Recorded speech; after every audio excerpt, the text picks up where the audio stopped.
সম্প্রতি রাজধানী সহ বিভিন্ন জায়গাগুলোতে ককটেল বিস্ফোরণের ঘটনা দেখা যাচ্ছে, একই সাথে বিভিন্ন যানবাহনে আগুন দেওয়ার ঘটনাও দেখা যাচ্ছে। এই রকম একটা অবস্থায় আইন শৃঙ্খলা পরিস্থিতি কোন জায়গায় রয়েছে বলে আপনি মনে করছেন? আইন শৃঙ্খলা যে পরিস্থিতি, আমরা কিন্তু 5 আগস্ট পরবর্তী সময়ে আইন শৃঙ্খলা রক্ষাকারী বাহিনীর আসলে যে আমরা পরিবর্তনটা আশা করেছিলাম, যেরকম মানবিক আমরা চেয়েছিলাম মানে তাদেরকে হতে, তারা কিন্তু আসলে ঠিক ততটুকু হতে পারেনি। এবং একই সাথে তাদের আচরণের যে একটা ভিন্নতা আমরা চেয়েছিলাম, তাও কিন্তু আমরা খুব একটা দেখতে পাইনি। বরং তারা আগের মতোই গতানুগতিক স্টাইলে তাদের কার্যক্রম চালিয়ে যাচ্ছে। মাঠে সেনাবাহিনী থাকা সত্ত্বেও কেন পরিস্থিতি স্বাভাবিক হচ্ছে না? পুলিশের উপর দায়ভার দেওয়া হচ্ছে অনেক ক্ষেত্রে, তাহলে সেনাবাহিনী কি করছে? এখানে সূক্ষ্মভাবে বলে রেখে আমি কিন্তু আইন শৃঙ্খলা বাহিনী বলছি, কারণ এখানে ম্যাজিস্ট্রেসি পাওয়ার নিয়ে আর্মিও আছে। কিন্তু সব মিলিয়েই আসলে শুধু পুলিশ নয়, এখনও র্যাব আছে, র্যাবকে ডিসব্যান্ড করা হয়নি। পুলিশ, র্যাব, আর্মি, বিজিবি সবাই মাঠে আছে। তো মাঠে থাকা অবস্থায়ও আসলে কি হবে, মাঠে কি কার্যক্রম হবে, সেটা কিন্তু একটা পলিসি ম্যাটার।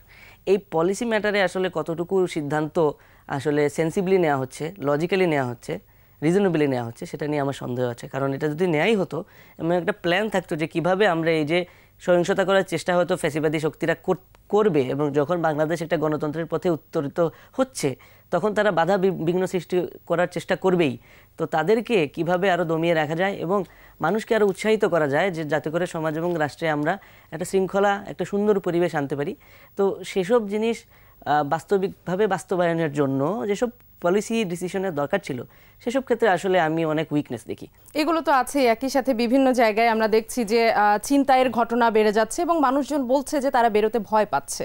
এই পরিস্থিতিগুলো যখন সংগঠিত হচ্ছে, সে সময়ে গিয়ে নির্বাচন কিভাবে অনুষ্ঠিত হতে পারে, দেশ কিভাবে নির্বাচনী প্রচারণার দিকে এগিয়ে যাবে, সেই দিকে আমরা আশা করি। আসলে আমার যেটা বিশ্বাস, যে এই যে পরিস্থিতি তৈরি হয়েছে, সেটার কিন্তু মূল একটা কারণ যে বাংলাদেশে এখনও কোনো স্টেবল ডেমোক্রেটিক গভর্নমেন্ট নাই।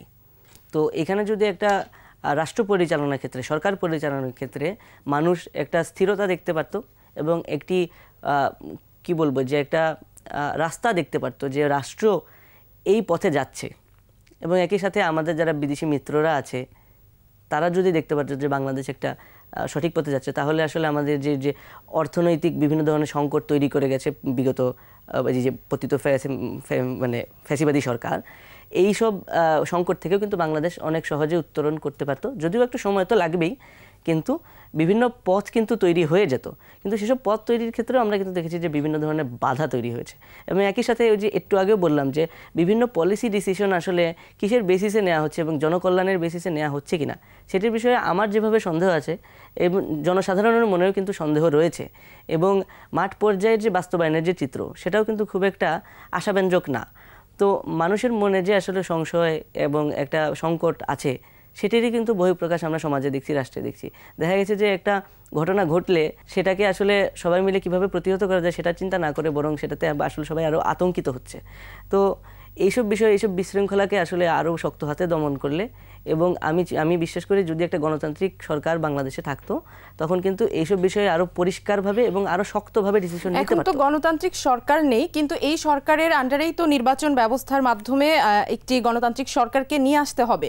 তাহলে যখন আইন শৃঙ্খলা পরিস্থিতি এরকম, সেক্ষেত্রে একটি সুষ্ঠু নির্বাচন অনুষ্ঠিত কিভাবে হবে? হ্যাঁ, তো আপনার প্রশ্নের ভিত্তিতে আমি আমার এই যে আর্গুমেন্টটা টানছিলাম সেটা শেষ করে দিই।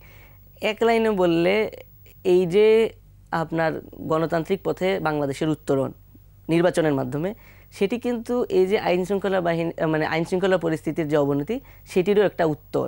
এবং সেই কারণেই আমরা চাই যেন অতি দ্রুত সময়ের মধ্যে যে ঘোষিত যে রোডম্যাপ আছে, সেটাকে বাস্তবায়ন করে নির্বাচনটা যাতে হয়ে যায়। কারণ নির্বাচন না হলে এই যে আইন শৃঙ্খলার পরিস্থিতি, সেটি কিন্তু আরও নাজুক অবস্থার দিকে যেতে পারে বলে আমরা সংশয় প্রকাশ করি।